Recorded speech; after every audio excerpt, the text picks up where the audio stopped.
Let me know when to start or restart.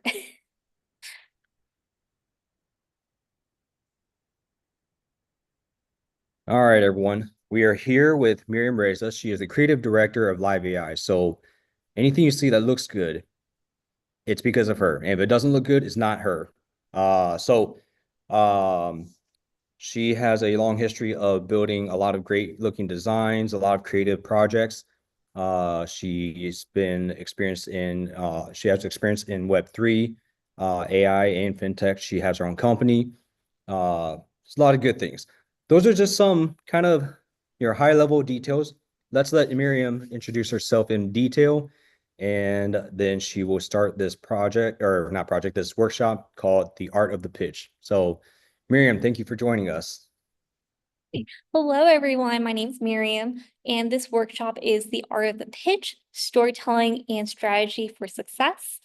What's great about this presentation is this is a template for building your very own live AI Web3 presentations. You can use this presentation itself and remove all of the content and replace your own content for your own pitch presentation. It's formatted in a way that you can have your own pitch from this template itself. So it starts simply with the title, of course. I have a subtitle. You do not need a subtitle, but if you'd like a subtitle that has extra detail to explain a little bit more context about what you're doing, you can absolutely add a subtitle. Absolutely add your names. I have my company that I work for, Chimera, where I specialize in creating presentations for tech companies looking for funding. And I'm the founder and designer of Chimera. You can label your universities that you are currently students at, but when in the future, when you work for your own companies or you work at a company, you can list the companies that you work for in your titles there too. And with us today, we have Mr. Donut Doge as a special featured guest who will be helping us walk through how to craft a winning pitch deck. Right. So you want to start off with illustrating the problem that you are solving.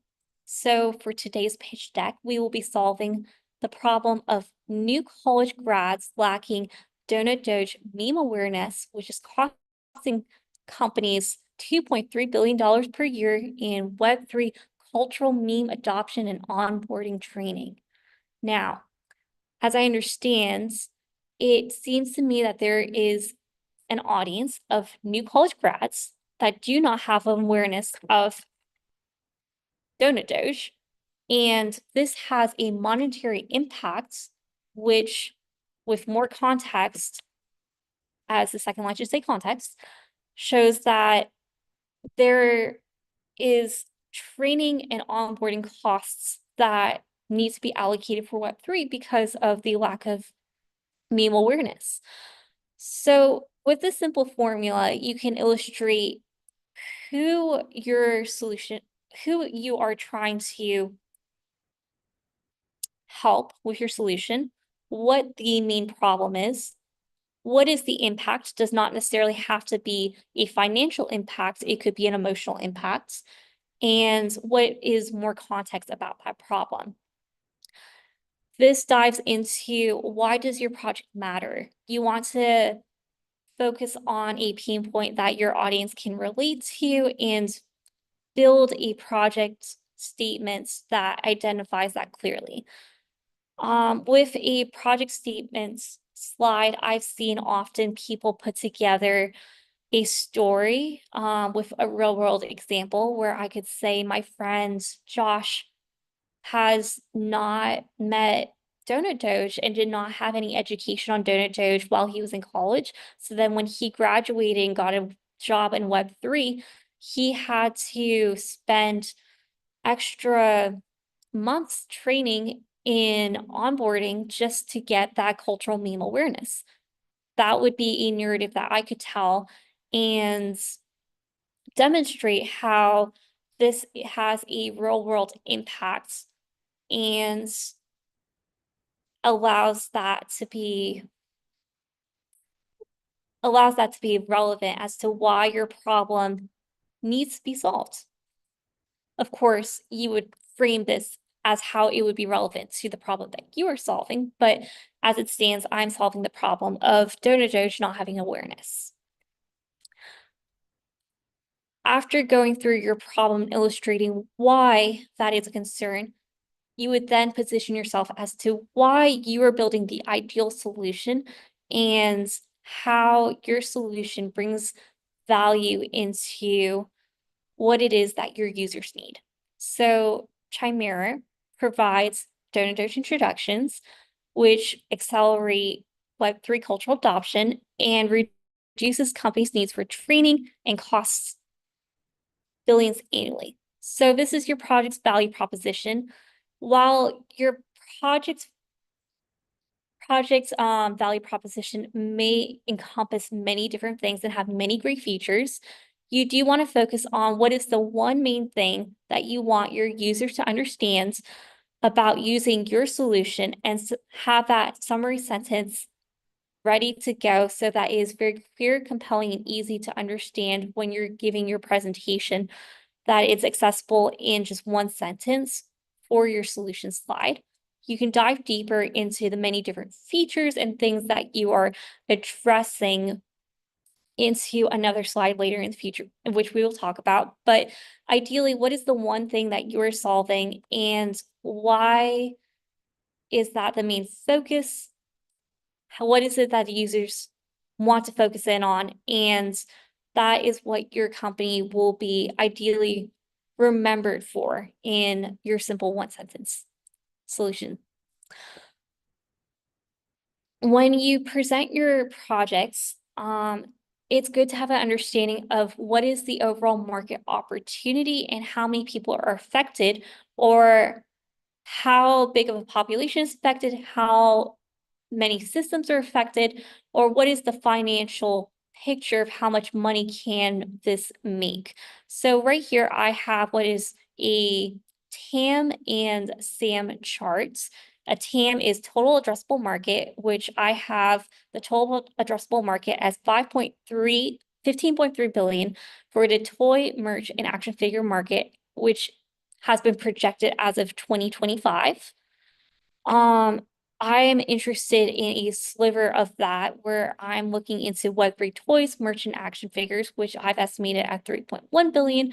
But even if that number was just 1%, it shows that there's a large sizable pie to slice from, and that this is a market that is worth pursuing as there's lots of money being made, or you could say there's a large population that can be addressed. So this shows that you've done some market research, that there's demand and people would want to use your idea, or there's a large sizable population that would use your particular project if it were to be built into a real project.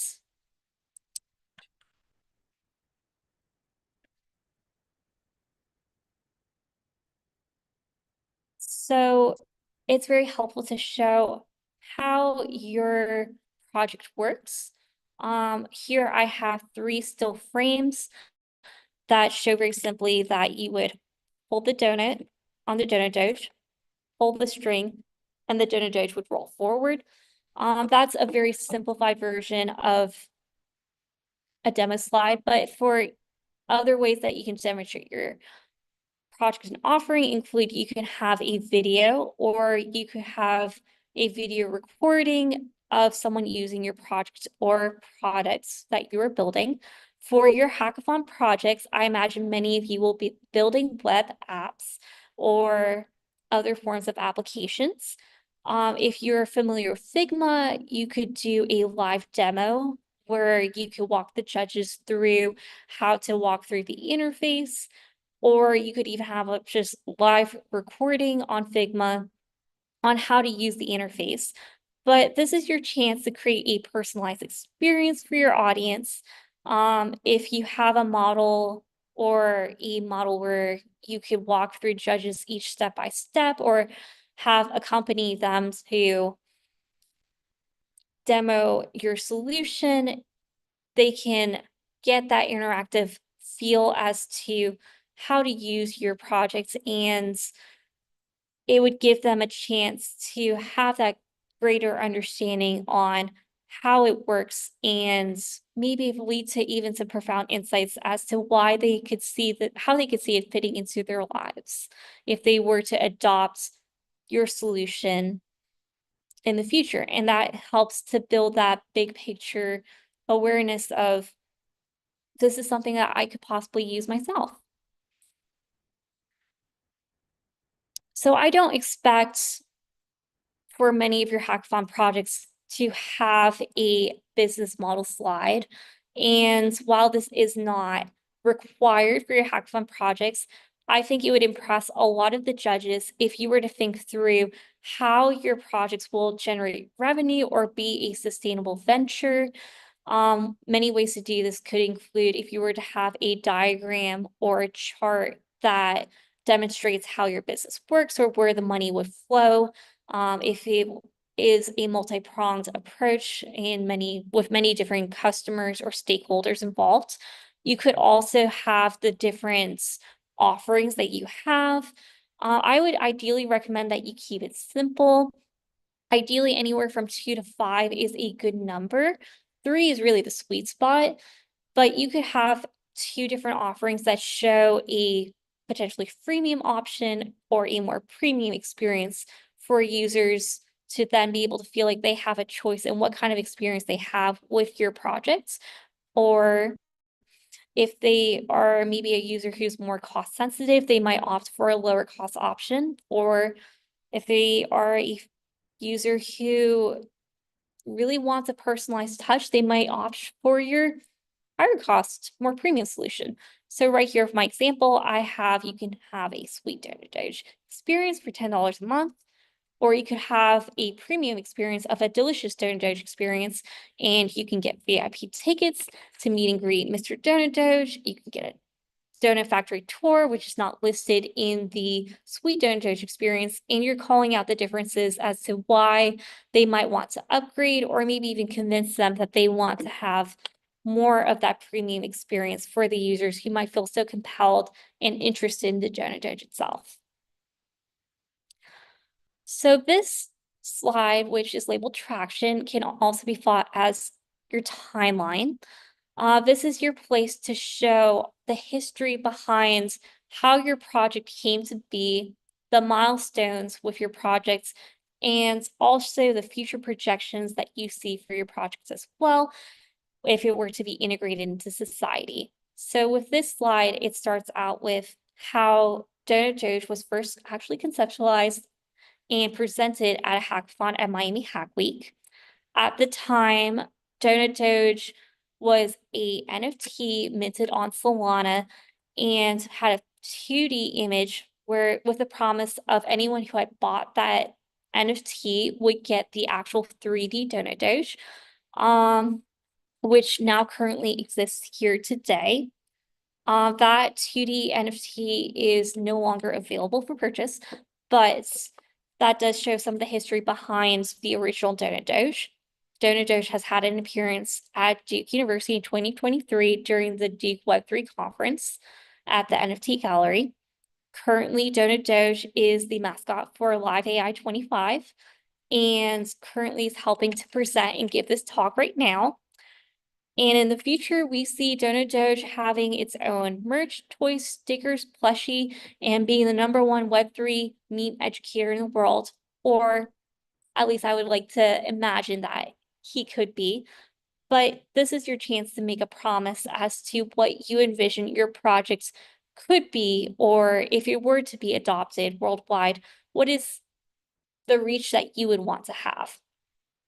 For your milestones, you can talk about the user testing that led up to your projects. You can talk about maybe an experience you had in the past and how that shaped the idea for your projects and why you were building your projects. You can talk about how you've had many iterations or how you've evolved after doing user research or building your MVP. And you can even talk about what partnerships you've secured or would like to secure in the future with your next steps for your timeline. So it's often great to show your competition to see what are some areas that might be missing from other people who are doing things that are similar to your projects and where your project excels. Or you could even use this as an opportunity to show maybe a negative attribute about a project that your project does not have. So with the competition here, I have Pepe, Moo Moo the Bull, Bored Ape, and Mr. Donut Dash itself. All of them have had appearances at Web3 conferences. They all have NFTs. And very interestingly, they're all related or in some shape, way, or form are in documentaries. Um, None of them happen to be delicious though. So that is one thing that Donut Doge has everyone beat at. But you can choose what are some factors that are important. Usually these factors would be determined through user testing and getting a good understanding when you speak to an audience of what are some things that are missing when you do user testing that I would like to see a feature of, or maybe you could come from your own observations of I've noticed that these projects all seem to be lacking this feature that I would really like to see. And that's why my project is unique, because it has this great feature that no one else is doing. So you want to show the compelling reasons why your audience would want to choose you over what they're currently familiar with. And if you have more reasons as to why they would want to possibly try your model, it demonstrates a reason to switch and not be too biased as to continuing what they are currently doing. Although you do need to be realistic and acknowledge some of the other things that competitors do well and basic features that competitors do want to, or your audience does want to see, whether your competitors are offering them or not offering them well. It's great to show your team slide.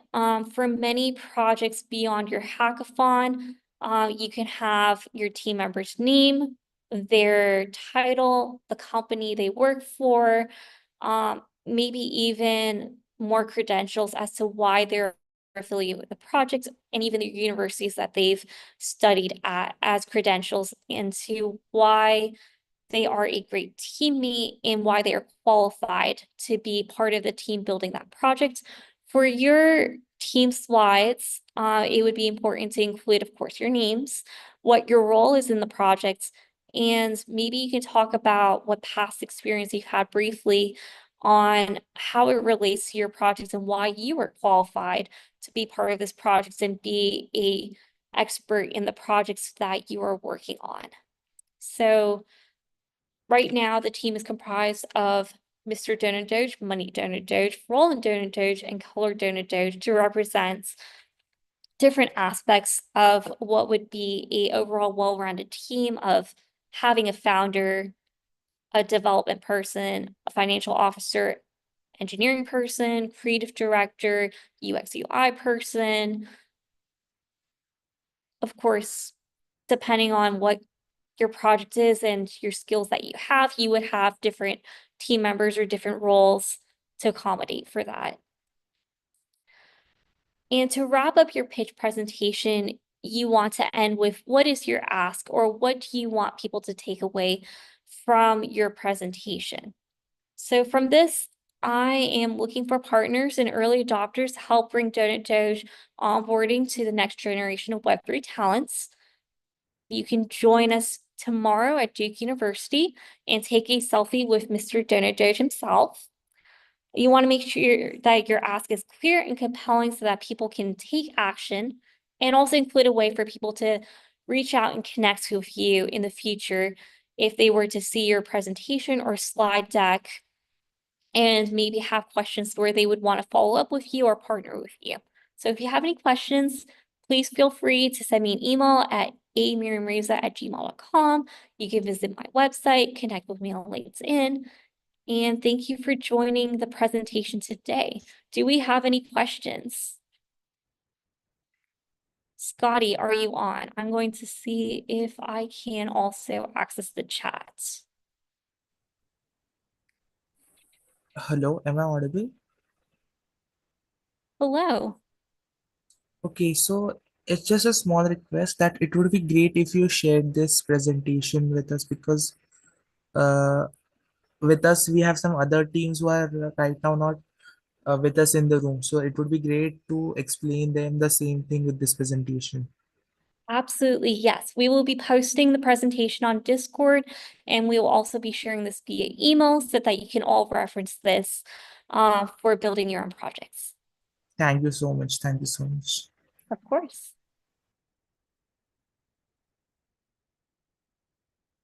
Any other questions about building pitches in general or building your pitch presentations or presenting tomorrow at Live AI? I'm curious, is there like how did you when it comes to the creative choice of the colors and the gradients within the presentation, how did you make that choice? And is there any recommended guide on how to contrast these different colors, which has the maximum impact? Of course. So these colors are brand colors for Chimera. I have hex codes, which I just simply apply to all of my type. I use InDesign to build my presentations. I'm sure a lot of you would probably use Figma or can use Google Slides.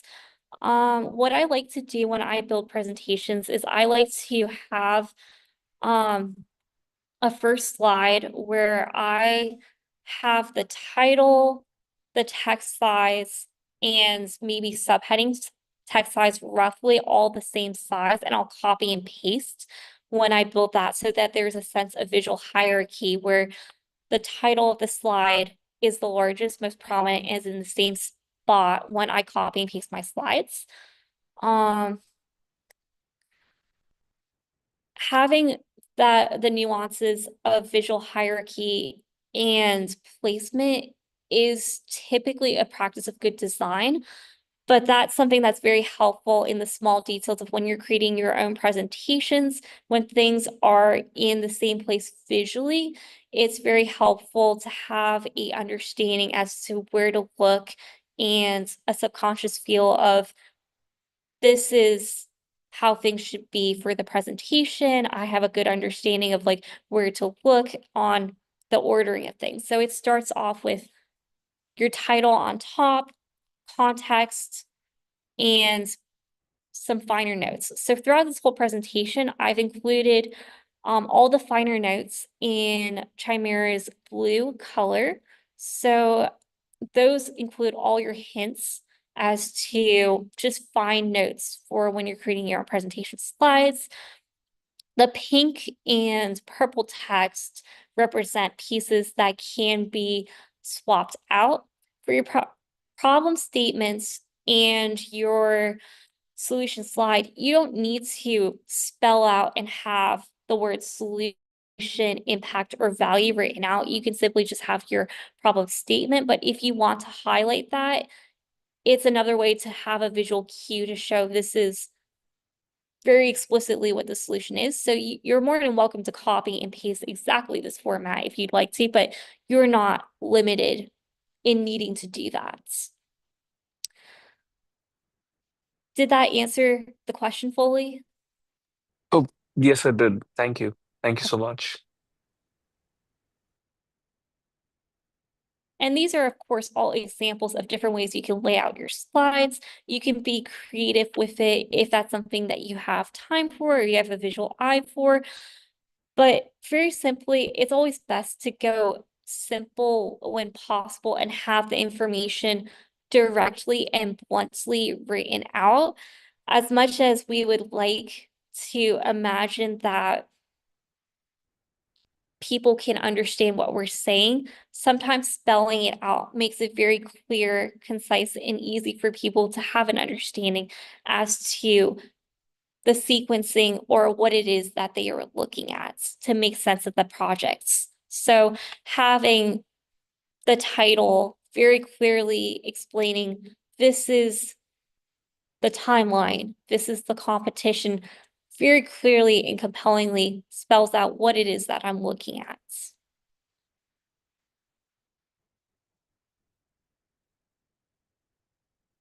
Any other questions? Oh, I see. Donut Doge can do it all. Yes, he can. Well, thank you. Thank you for saying the timeline slide is gorgeous. I appreciate that. Oh, we do have another question. What is your advice for scheduling a live walkthrough with judges if we are participating online?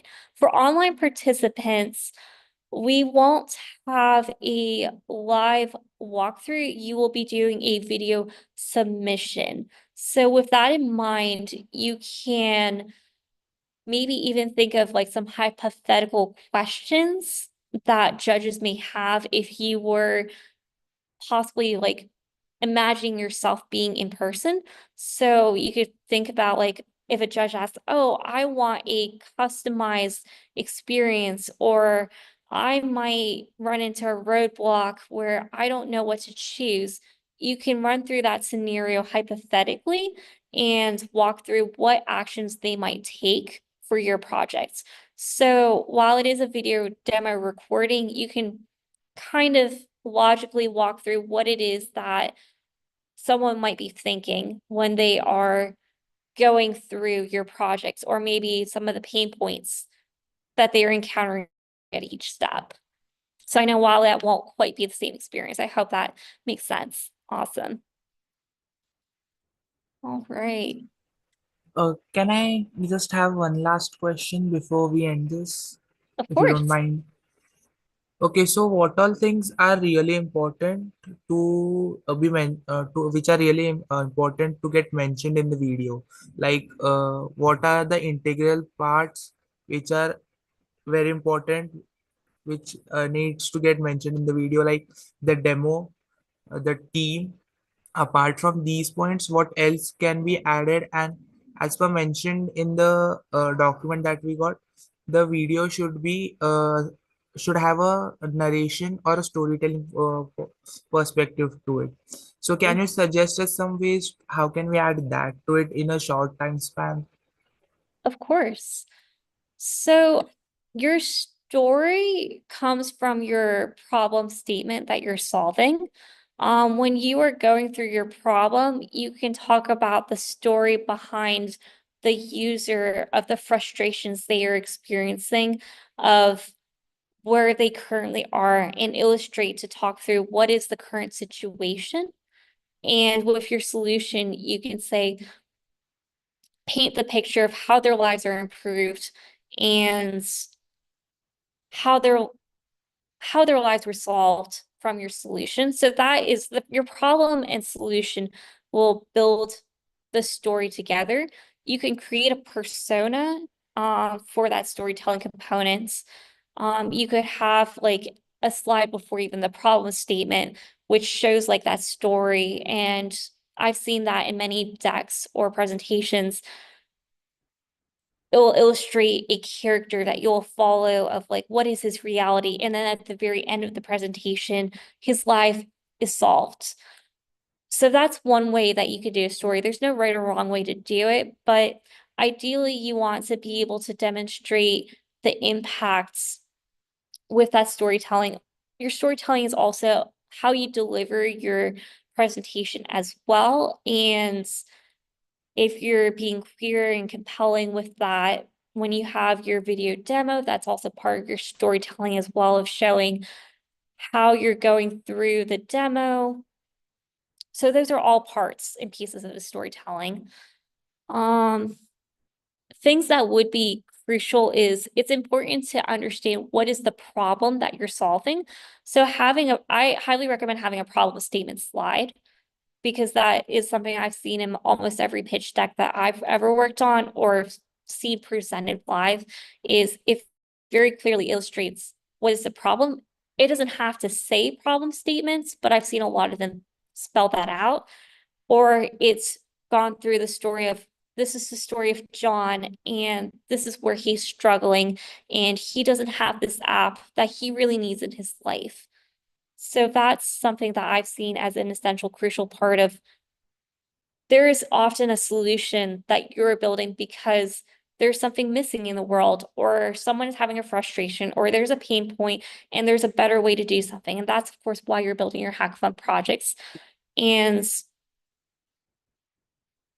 that is something that it helps to illustrate that in your pitch and set a reminder for your judges. This is what I built, and this is why I built it. Having the market opportunity is more of a bonus slide, but this shows, and what this, the importance of this is it highlights, this is the need for this, or there's a very large population that is missing this experience that my project provides. And there is a good need that my project can solve this problem for a lot of people. So that is why my project is needed. So it highlights more on the why this project is helpful. Of course, you will need to have some form of a demo. So having photos, having a UI screenshots, having a UI video, or you can even have a second computer if you're in person that has your projects on a second computer and on your first computer, the slide presentations. I've seen many hackathon projects where you have multiple computer setups where you could have your slides, you can have a video, and then you could have possibly even the potential app or interface to interact with to demonstrate a full experience all in one. Business model is more of an optional slide for this hackathon with live AI, but this demonstrates your thinking behind how this project would integrate into the future, and if I were to actually make this a company, how this would be sustainable. So I see this as you're creating a how behind your projects. Is this realistic? Is this feasible? Can this actually be done? Have I thought about how this could have a potential future? So that is something that a judge could potentially ask you, well, how would this project be sustainable if you had a business model slide that would be able to illustrate and further speak to that?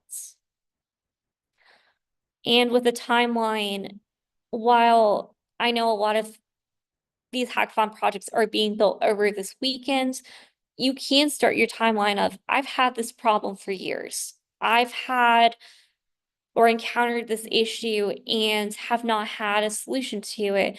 Or I've really thought about this in the past and I want a solution to it. And so your timeline can really go back much further, or you can say, oh, in the past, we've had this type of project which has solved this, or these are different milestones throughout history that has then led up to my project then being a solution for you all in the future. So there are many different ways you can kind of illustrate how a hackathon project has a timeline, even though the projects are being built over this weekend.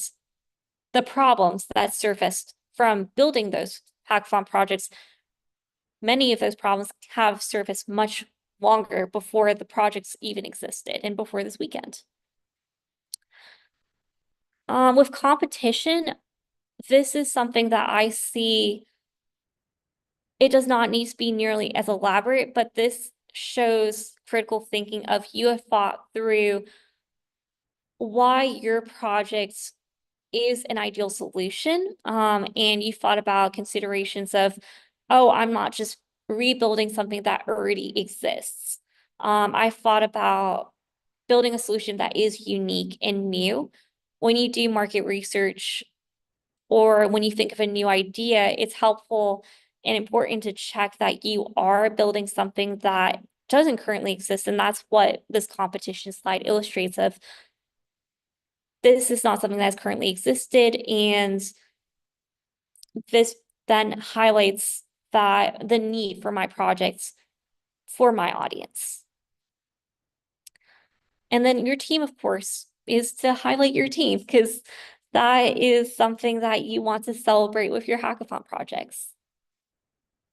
I would highly recommend having an ask at the end because this reiterates the whole cycle of your pitch of what it is that you're building and what is the action that you would want your ideal users to take from this project, or what is the ask that you have for your judges from this project if they were to be a potential adopter of your project in the future. Does that help to answer your question? Yes, yes, yes. Thank you so much. Of course.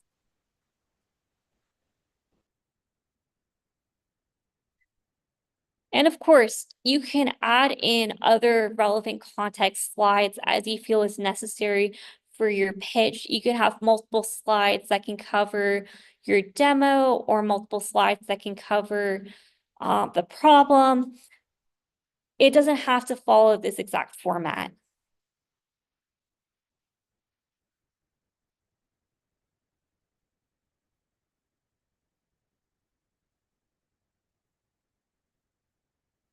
All right.